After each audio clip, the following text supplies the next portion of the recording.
I have to thank you so much for this opportunity. Being an engineer that grew up living and dying by all the content that ASQ produces, it's just a thrill and an honor to share, what I can with everyone today. So thank you. So gang, I'll give you all a little bit of the backstory when Manny reached out to me with this opportunity. I have to say the first thing that I felt was a reluctance to, I was actually really reluctant. I didn't want to come online and share with a bunch of quality leaders, stuff that you all probably knew. And then I watched some of the past videos. There have been so many exceptional presenters. So I really wanted to deliver something that I think is going to be valuable. It's things that I've learned through my journey as a quality person, as a corporate person, and now as a business person, that I really hope will just resonate to some points with your individual journeys. But I didn't want it to be just the, kind of the standard quo, Lean or Six Sigma or anything else quality management. So my goal really is to deliver something fairly unique today. So our conversation today, everybody, is really going to be around how to develop and absolutely leverage a a personal brand or a professional brand for your overall success. And the success and the goals, I'm leaving that up for grabs, whether it's personal, professional, or all of the above. I think this is going to be a major takeaway. Again, my goals today are really going to be to express everything that I've learned over the past 3 years from having a podcast. So my point of view is very much going to be slated from growing a brand using a podcast. I am going to connect the dots to all of the other possibilities, though. So there's more than just podcasting out there. Again, telling how it supported my corporate career when I was still there, but absolutely how it helped me transition into being self-employed with my own business at this point. All right, so the first thing I really wanted to maybe start with is just the fact that the world of quality, I'll say, is kind of crowded. Now, I think we kind of forget how crowded it can be, because when you look at the GICS classifications, that's the system for classifying all the different industries. We have the mix of industries you see here. I think there's 11 noted here. But when you think about these sub-classifications of industries across the world, there's well over, I think, 123 or maybe 56 in total. But where I want to go is that when you think about all the businesses over the world that have a focus on quality, there's a lot out there, and there's a lot of big players out there. If you all did a search on Amazon just for the number of books connected with quality management, Lean Six Sigma, all the things we care about,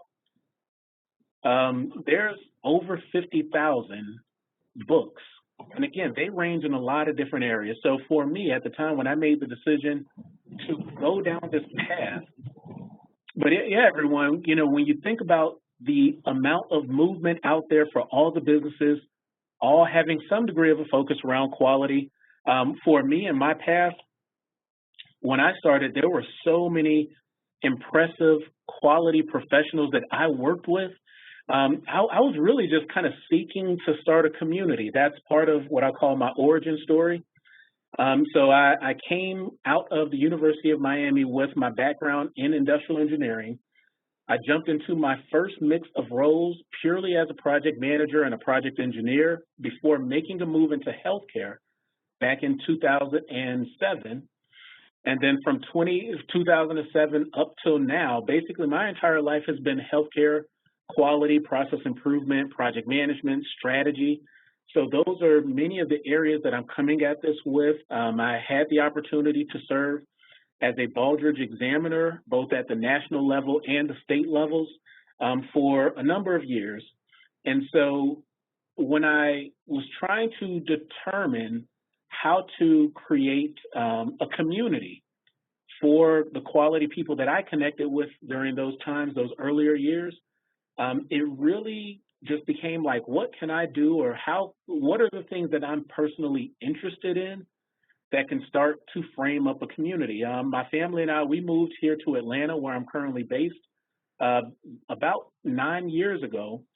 And what I found at the time is that there weren't any local groups connected with healthcare and quality. And so what I actually kicked off with is starting a meetup using the website meetup.com. We did a bunch of lean coffee meetings here in my market, and that kind of got the ball rolling in terms of me just having this feeling that I could create a community of like-minded professionals and offer something that would be of value. Again, not knowing truly what that was going to be at the time, but I had a feeling. I also had the opportunity to start teaching Lean and Six Sigma with Emory University. I still teach there at times even now. But then about 2017, 2018 is when I created my company, the Quality Coaching Company. Again, based on the experiences that I had from teaching and staying connected with some of my students, and then just kind of coaching them through their business. That was how a lot of that got started. 2018, kicking off my business, the Quality Coaching Company. I can truly say it was just meant to, stay connected with students, kind of coach them through the projects or the things they were doing at the time. And then I had a student ask me to visit their site, the facility they worked at. And then the light bulb kind of went off. I was like, oh, guys, I think I'm doing consulting now, right? So it was not an intentional play, but it grew quickly because then I started to realize that there was a true business opportunity with the work that I was doing. So the first thing the quality coach went and did was I went and got a business coach, someone to try to help me understand how to be successful in business, as I had already started to be successful in my quality improvement, quality management career path. The business coach themselves, that's who I started learning the power of personal branding. So again, hopefully not too long of a story to kind of tell where I got the vision for branding myself, but that really made a difference. There is an influencer out there named Gary Vaynerchuk. And if you all are familiar with this person, you'll know he is all over the place with social media and a number of other things. And the coach that I worked with at the time literally said that I should be like Gary Vaynerchuk. Well, for me personally, that wasn't going to happen. I wasn't interested in doing that, but I also had a great relationship with the Institute for Industrial Engineers, serving with the Societies for Health Systems. And that really got me going with trying to figure out, who are my people? How can I stay connected with my people? The pathway for personal branding, again, it came from being introduced to this social media influencer, Gary V. Again, that wasn't my style. So again, the message in that, everybody, is that if you're considering the impact of personal branding, and we're going to get into that, figuring out your style is absolutely going to be key behind a lot of that.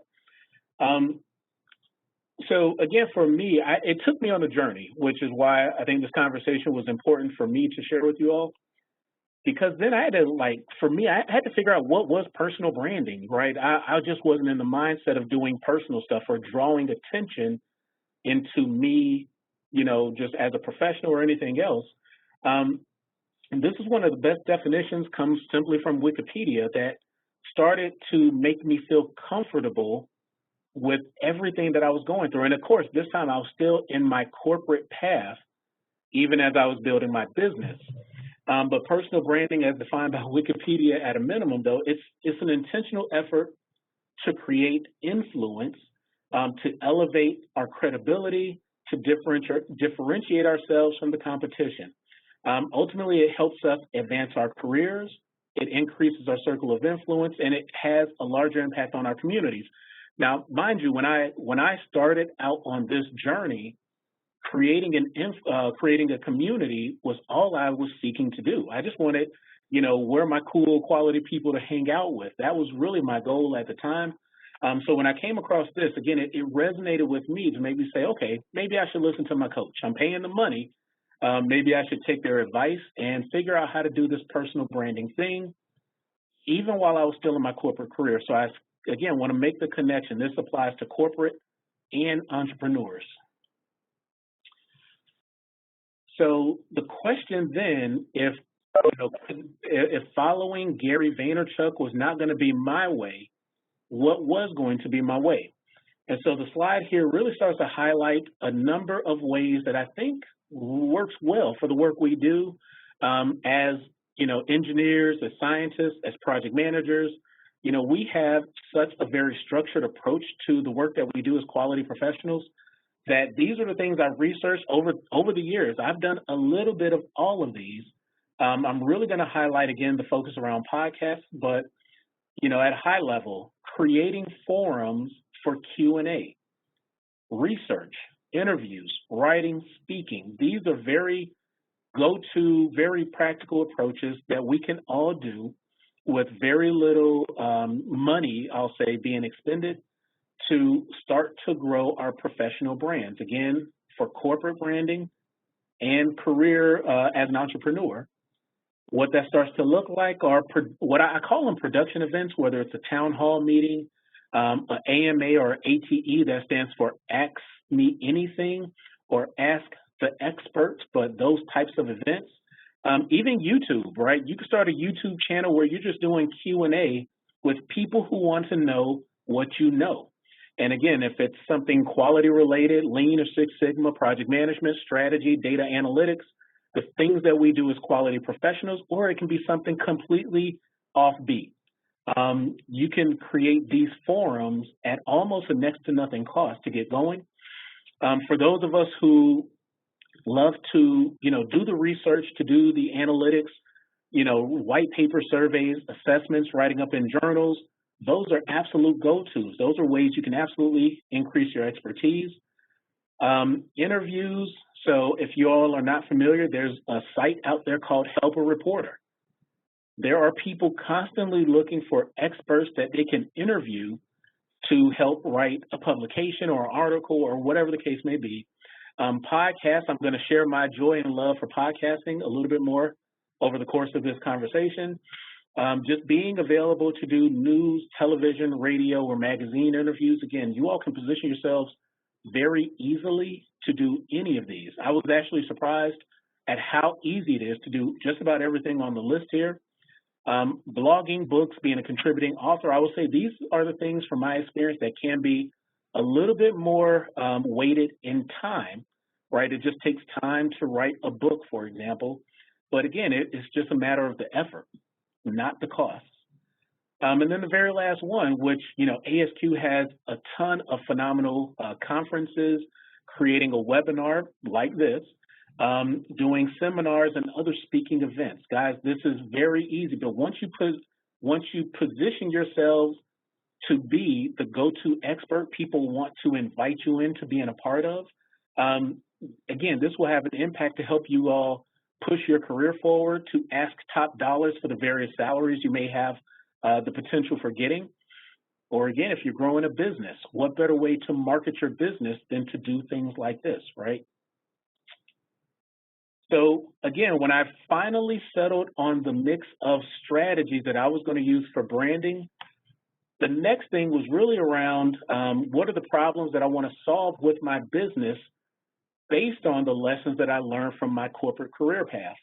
What I settled on were opportunities, I say a lack of information from a diverse point of view, right? A lack of knowledge or the ability to pass the knowledge on, the deeper knowledge. What are the executives really thinking? What do experts truly think? What do our customers and our clients even think? The lack of innovation, right? We don't always hear about that unless we dig deep. And that's the conversation that I started setting up through my podcast. And then the lack of brand awareness. We know there are some great people out there doing great things on a daily basis, but who are all the people out there doing great things every single day, right? We know about the important people, the people who write the book, the people who get into the interviews, but I wanted to find the everyday heroes. So these, as I started thinking through this, these became the basis for my podcast specifically, and that's how I targeted to create a unique conversation for quality people, for quality professionals. Now, a little bit about podcasting, and again, I'm sharing the older stats. These stats actually get updated on a yearly basis, and they've only increased because of the popularity with podcasting. But podcasts, I mean, there are millions of podcasts that impact the entire world on a daily basis. The concept of what really scared me when I first started coming up with the idea to do my own show was around this thing called pod fade, which was the fact that 25% of all podcasts never make it past the 7th episode. So what that told me is that whatever strategy I was really going to move forward with, and clearly I'm making the decision to go with podcasting, I needed to be committed. So if most podcasts, or a good chunk of millions of podcasts, never see the light past 7 episodes, right at the beginning of my journey with it, I decided 150, that's my target number, right? So that will make sure I'm staying committed for an extended period of time. 75% never make it past 1 year. So again, 150 for me, I chose to do weekly podcasting episodes. I knew that was going to take me well beyond a year, right? That's 3 years worth of podcasting. And that's literally where I am today. I just celebrated my 3-year anniversary for my podcast last month. But again, I want to move this off of just podcasting and say that if you all have interest doing speaking events, blogging, articles, etc., I promise you there are relevant statistics that will help you, determine maybe the angle or the approach that you will want to take with any of that. But the statistics really help me solidify as an opportunity to now build a brand that could support my business, support the career goals and things that I wanted to set up. So the slide here, I set this up really just to say that there's a topic for everyone. So the takeaway here, I've actually connected with a number of quality professionals who've connected and found my podcast, and they've picked my brains like, hey, Jarvis, what if I don't want to do a quality podcast? Guess what? That's your choice. You can get out there and create a personal brand built around whatever you truly care about. At the time, I heard this great quote that said, influencers, podcasts, and podcasts influence. Again, that helped me make my decision for growing my brand with the podcast as being the primary platform. When it comes to the types of shows, again, folks, we can talk about anything. Throughout the mix of conversations that I've had with the experts that I've brought onto my podcast, I literally tried to mix it up. We have a very casual conversation. I have structured conversation where I guide them through a very specific set of questions, but we try to do it in a very laid back way. So we'll talk about a little bit of, politics. We'll talk a little bit about religion. I've had some leaders who are deeply rooted in their religion, right? These are just the facts of life, that these topics are relevant. So again, maybe the take home, what I'm trying to communicate here is, one, you all can create a brand centered around whatever's most personable or most important to you. And then as you create that brand, you can touch on a number of things. You don't have to feel limited based on, I'll say, the norms of society, if that's fair to say. So some of the benefits of personal branding, again, from both a corporate and an entrepreneur mindset, is going to increase your recognition. I can't tell you all, I've been to so many events over the past few years where people who plug in with my podcast literally introduce themselves to me, and they'll say, hey, Jarvis, I listen to your podcast. And that is still, to this day, such a humbling experience to know that people connect to the things that I say or the things that I've produced. But again, if you all are taking this path, people are going to know you. Your reputation will start to precede you. Having the relationships on autopilot is kind of where I was going next. When people are plugging in with your content on a regular basis, whether you're writing, you create a YouTube episode or a podcast, whatever the case may be, they are going to establish a relationship with you. They will feel like they already know you. There's a very popular term, if you all are not familiar with it. It's called know, like, and respect, right? So they are going to have that relationship with you, even if you don't, you're meeting them for the first time or you're coming across them, they're going to be completely foreign. And so you got to be ready for that. And again, those were some of the pieces that I didn't even anticipate, but I had to learn, and I had to learn to manage it and be ready for it when it happens. Exposing you to a much larger audience.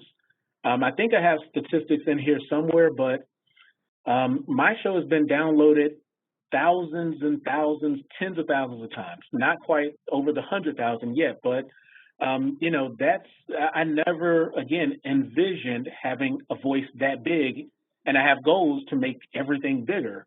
But again, just know your exposure is going to come at a very, very large level. For my podcast, we are currently being picked up in over 80 countries. So again, just the things that have come with it that I didn't anticipate when I started, that's really what I want to share and communicate with you all now, is that if we're talking about pushing the quality movement forward, pushing, data, analytics, logic forward, these are some of the ways that can absolutely do it. It can help your business, and it will absolutely help your corporate careers doing the same. Part of my journey with this, everyone, as I built my podcast, I was still in my corporate career. I actually had 2 more jobs before I finally left corporate to push my business forward. And for both of the interviews that I had at that time, the people who had done their research on me, they came across my podcast. When I say the interviews were the most unique, because it wasn't the interview of, the standard, what are your strengths, what are your weaknesses?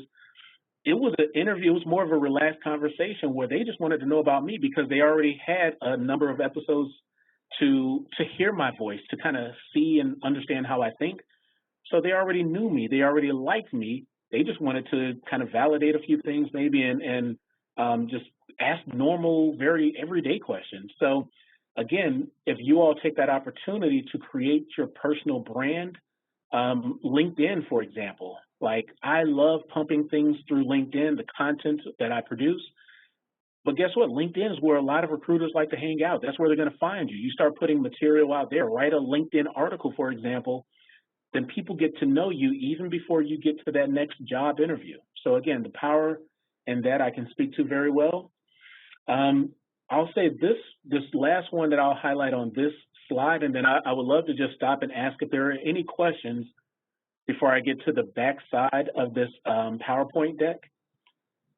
But having the fact that whatever you create will absolutely make a mark on other people. Again, for me, when I say I started my show with some basic goals, never thinking about the fact that somebody's going to hear something I say and they're going to take it to heart. This has the conversations that I have through my podcast with other quality people and other healthcare leaders that I target for my show. I've gotten so many emails, so many contacts and connections through LinkedIn, for example, because I invite all of my listeners to connect with me. I wanted that engagement. But I've literally had some emails and some messages that have sent me into tears when people say, man, Jarvis, that episode when you talk to so-and-so about career goals and this and the things we talk about literally help them make decisions about what they're doing in their lives. That's a lot of responsibility, right? And what's the Spider-Man quote? With great power comes great responsibility. These were things I didn't know on the front end and things that I just want to express to you all. If you all grow your personal brands, your professional brands, be prepared. People are going to be listening to you, and the power, the influence that you can have on them is significant. But the feedback that I've gotten has truly, truly humbled me over the past 3 years with my podcast.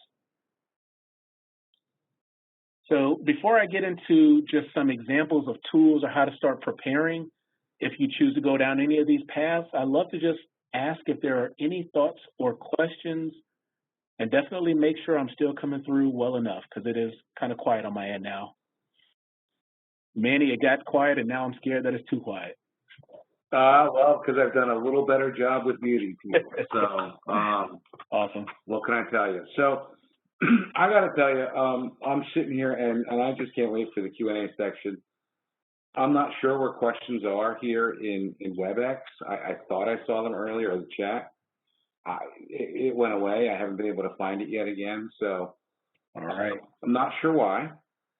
So what I might do is just ask some questions, just like, oh, well, I want to try and do this. I'm interested in it. I think there'll be actually questions that other people have as well. So we'll try that if I can't find the chat.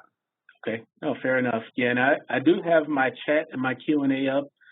Everybody, you're welcome to drop questions or chats, or again, you're welcome to even come off mute anytime, but just wanted to take a break and breathe and make sure I wasn't presenting too fast. But I'll jump back into my slides, and again, welcome questions at any point on anything. The next slide here, everyone, I'm just calling it tools of the trade. Clearly, again, I made a decision to go with podcasting as the way to build my brand. And so what that looked like for me when I first started, I was the guy, Googling and YouTubing just about everything there was to Google and YouTube about podcasts. I got the big long list of everything that I needed to buy and all the systems that I would need to invest in. And that first year, it came up to about $4,500, given this and a few other systems that aren't listed on the screen here. Let me say that I don't use, the only thing I use, what you all are looking at right now in terms of this presentation is literally my podcasting process, because I now leverage Zoom, which is very affordable. I did go out, I don't know if it's coming through on my microphone or on my video, but I did get a nice microphone that will hopefully sound pretty good. It sounds really good on my podcast episodes. And I, again, got some basic support. So my annual cost that I created here was really at the very beginning of my podcasting journey, and then I figured out quickly how to manage all of my costs to where it's now less than $300 per year, given the level of quality that I want to produce with my show. So that's the balancing statement. I can definitely spend more and probably get a higher quality show, but I purposely made that decision because the content that we produce on my show, I think, balances the level of quality very well. All of this is to say that for whatever path that you all choose to go down, right, you'll want to figure out what are the tools of the trade for that particular branding strategy. So if you're going to be a speaker, for example, you can do it on your own at very little cost and go kind of chase conferences or chase speaking events. Or you may say, you know what, I want a publicist. And then you may spend $10,000 to $20,000 to have somebody go and market you to be that speaker. But again, pros and cons, you'll want to figure out the tools of the trade no matter the process. If you choose to write a book as a way to grow your professional brand, you can write it yourself and do all of your own editing and self-publishing, and that'll come with a very minimal price, come with a very probably high timeline. Or you can go and, pay a book writing company or a publishing company or editing company. Like, there are so many different aspects that you can consider. But that's really the takeaway in this slide, is that there are going to be very specific tools and purchases and investments ultimately that you're going to want to make to get the right level of quality given the level of the branding goals that you may set in place. So my podcasting process, if it's valuable for anybody who is considering an actual podcast, for me, I have an interview style podcast, and I just leverage LinkedIn and a number of personal connections to do all of my research on these particular guests. I usually reach out through them either through LinkedIn or emails. I use an online calendar called Calendly to book their slots that automatically attaches with my calendar, my personal calendar. So they could just find the right time frame, and they're usually in about an hour long. I use a standard script for my interviews. I know many podcast hosts at this point who do interviews. Some people use scripts, some people don't. So again, that will be your style. We use Zoom for our interviews now. Again, before I was using some it was an expensive but low quality system to do my first maybe 30 episodes of my podcast. And then I made the switch to Zoom, which has definitely been a lifesaver. There's some free software called Audacity that I use to do the editing for my podcast episodes. And then between Canva and Wave, two very affordable systems that help you kind of produce the right marketing collateral. And then last but not least, I use a system called Anchor to publish my shows. Now, again, there's so many different ways that I could have done this. This is my process for producing on a consistent basis.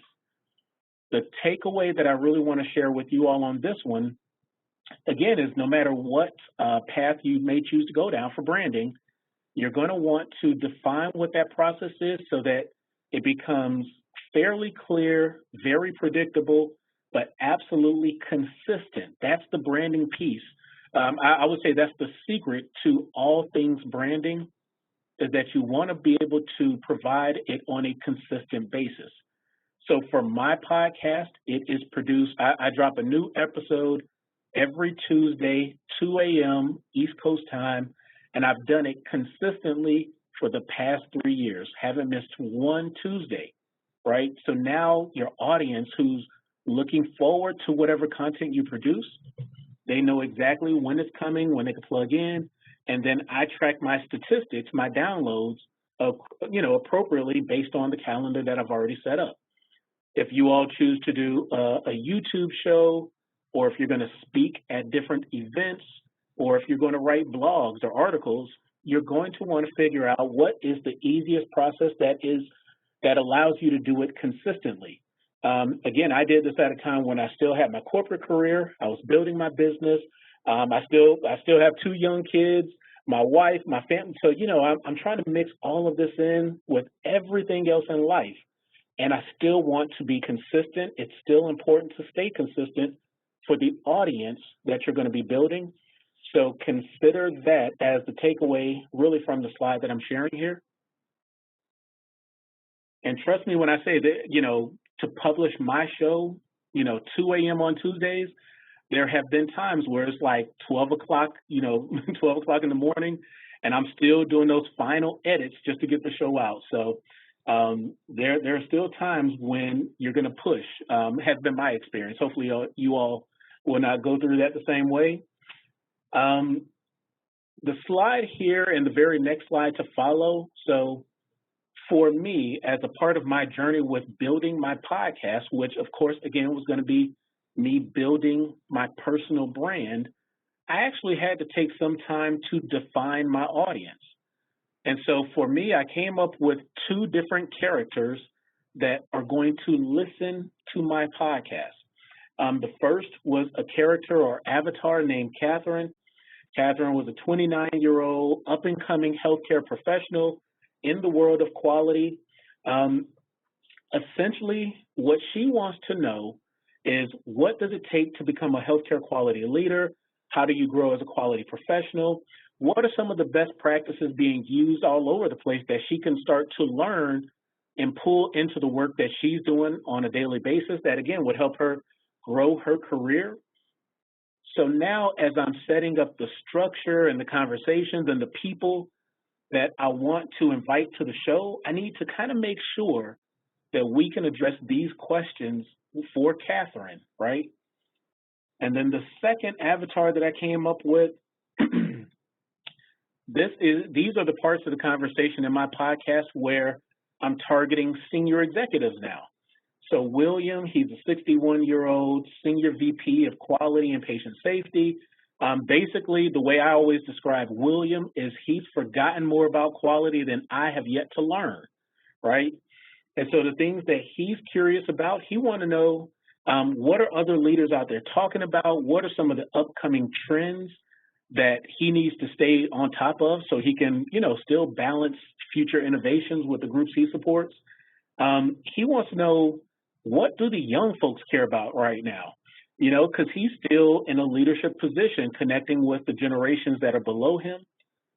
So again, as I am producing content that will grow my personal professional brand, I'm doing it with Catherine and William right there in the back of my mind, literally as I'm thinking about the people that I want on the show or the kinds of questions that I want to ask people. I am literally saying, will Catherine like this? Will William like this? Is this more for Catherine? Is it more for William? And back and forth. Like, these are the two people that I make the show for. If you all, I don't think I put it in here. I'm sorry for this.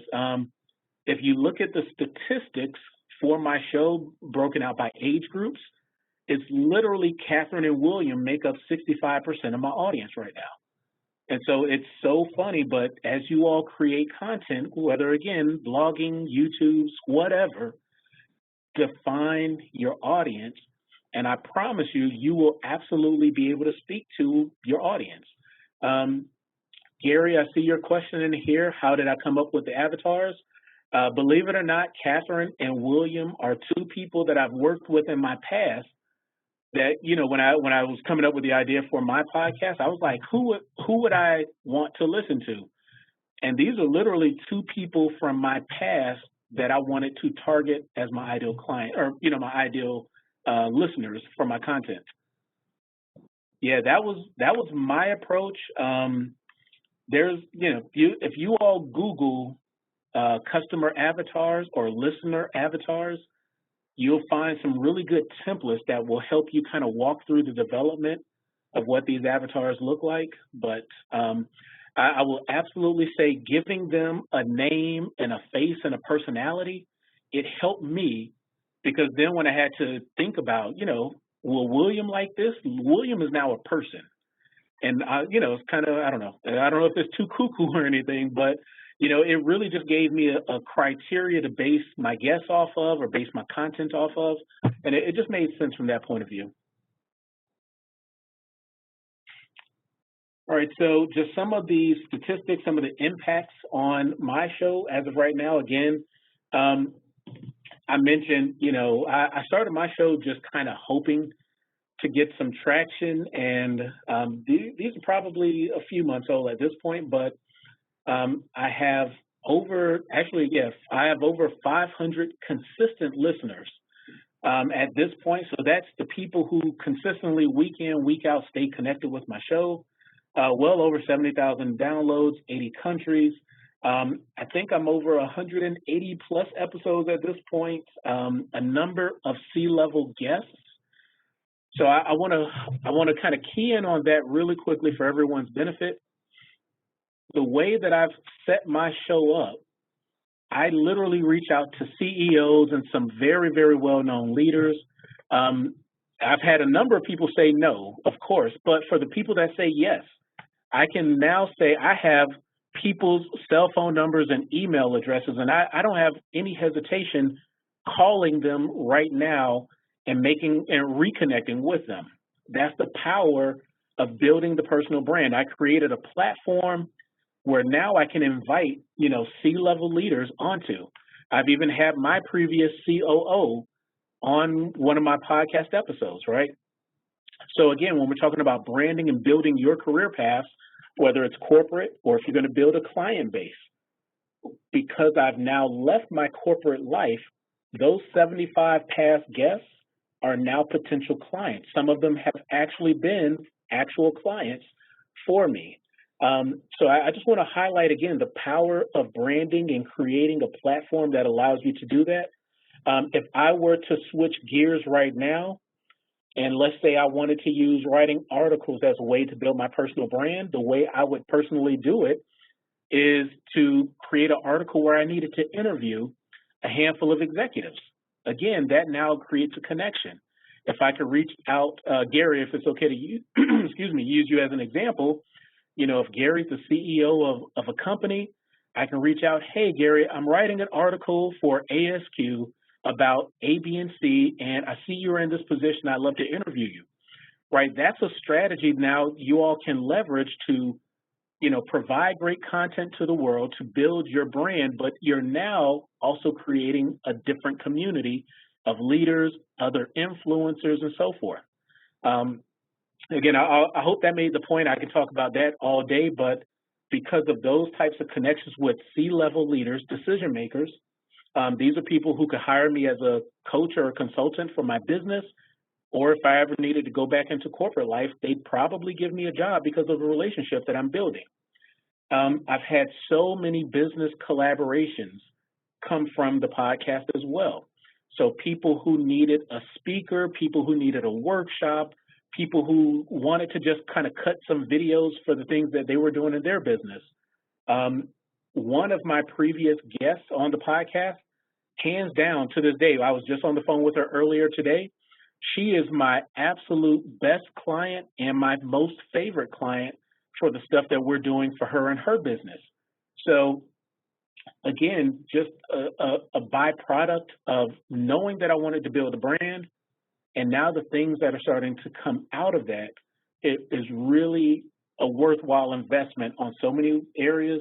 The last thing I will say I'm personally proud of, again, is just that I have 54 five-star ratings. I don't know if 54 is a lot or not, but when I read a lot of the ratings, here's some examples of them.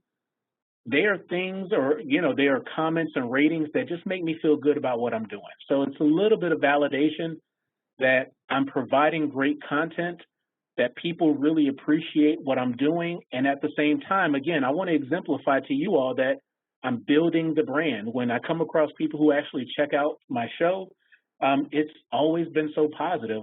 And the fact that I have only five-star ratings, again, just personally has blown my mind. These weren't things that I intentionally planned on, but it's been a really good byproduct of everything that I'm doing. So last couple of points, and then again, I'm turning it over for Q&A. Value add, more reasons why you all should consider building your brand. Again, no matter corporate lifestyle or business lifestyle, you're going to establish your unique value proposition. Why should people listen to you, like you, trust you with their business, with their money, or anything else? Getting your brand out there, whether it's podcasting or any other format, is an exceptional way to do that. You'll need to figure out who you are, determine your values, figure out your audience, of course, but definitely the community building is there, and it's going to be awesome. Definitely plan for the long term. I mentioned when I first kicked off my show, I went in with 150 episodes, in my mind, and I literally just crossed that mark not too long ago. I am in the process now of transitioning. I'm actually going to shut down one show, and I'm going to launch a brand new show in the next few weeks. But I'm going for a 5-year goal with the next one. So everything that I'm doing is definitely with the marathon, it's with the marathon mindset. Success equals 2 ears and 1 mouth, right? This is what Mama used to tell us when we were growing up. If we want to be successful, we really have to start listening to other people, learn how to ask really good questions. I'll say for quality people, that's what we do. We're already asking, the Socratic framework for questions right now. Just apply it to other people and build your brand, your success off of those areas. I cannot tell you all enough, all of the additional skills that I've added into my process over the last several years. Designs, digital marketing, I never did any of that in my career path. I had to figure it out. Now, some of the best parts of my day, I was just telling Manny yesterday, I think it may have been, I love getting into Canva, which is a program that allows you to create different designs and things. That's my relaxation time, is just being creative and creating stuff in Canva now. Copywriting. I didn't even know what copywriting was before I went on this journey. Now I can produce copy without even thinking about it, like coming up with marketing, skills and words and things like that's a fun part of my day now. So whatever path you all are going through, know when I started this process, I was not a podcaster. I've only now started accepting that term, like I'm a podcaster. I had to figure it out. and it's been well worth it. I've gained so many skills in this process, so I don't want that to be any part of what may hold you back. You just go figure it out, but take the next step. Which aligns to this. If you all aren't familiar with this biography, you can find it in Google, or excuse me, you can find it in YouTube. It's called Chasing Failure by this guy, Ryan Leake. It's a phenomenal story about how he literally set out on a plan to fail. But the plan that he wanted to fail at was to be picked up by an NBA team.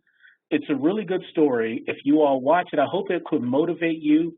Whatever you may be thinking around growing your brand, taking next steps in your career path, even leaving your corporate lifestyles and taking a leap into entrepreneurship, be prepared, take the step, but do it knowing that if you fail, you're going to just grow in so many ways that it's going to be worth the failure. That's been my experience so far, is that if everything came to an end right now and I had to go back to my corporate job, I'd be so satisfied with the things that I've picked up over the past 3+ years. It's absolutely worth it. So from personal branding to the things that I've explored, the networks that I've created, those have been my takeaways. I hope some of what I shared today has just been valuable to the things that you all may be interested in or doing for yourselves. But I think that was my last slide right there. Gary, I see the question in the Q&A here. How do you weigh the pros and cons between audio, podcast, and video? So great question, Gary. I would say there are no pros and cons. I think it truly depends on what you all prefer. For me, again, I didn't, at least at the time, I just didn't want to invest trying to also figure out how to do videos. And so I just chose to go with audio. It was easy enough for me to figure out at the time. Now, the new show that I'm in the process of launching, I'm actually going to be doing what's called a video cast, which combines audio and video. But again, that's why I presented to you all earlier in this presentation. You can go with speaking, podcasting, videos on YouTube, write a book. It doesn't matter. It's whatever you prefer. And I'd say start there because you'll be more passionate about doing it. You're going to build an audience if you provide authentic, good content out there. You're going to build your brand. You just got to figure out the path that makes the most sense or that you'll enjoy. So don't cause yourself any pain.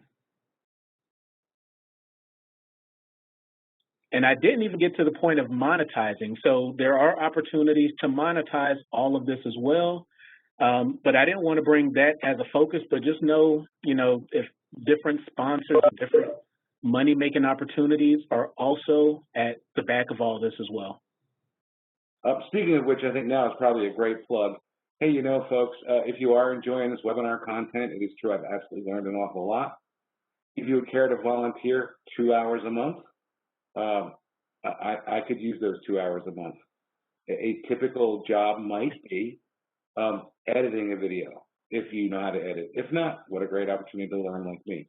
Or, for instance, posting it on LinkedIn in my ASQ. Like, that's it. It's real simple things. It's not a lot of time. As I say, many hands make work light, which is actually one of my questions, Jarvis. I'm sure a lot of people are saying, oh my gosh, it sounds like a lot of time. I mean, how much time do you spend on this? Yeah, no, great question there.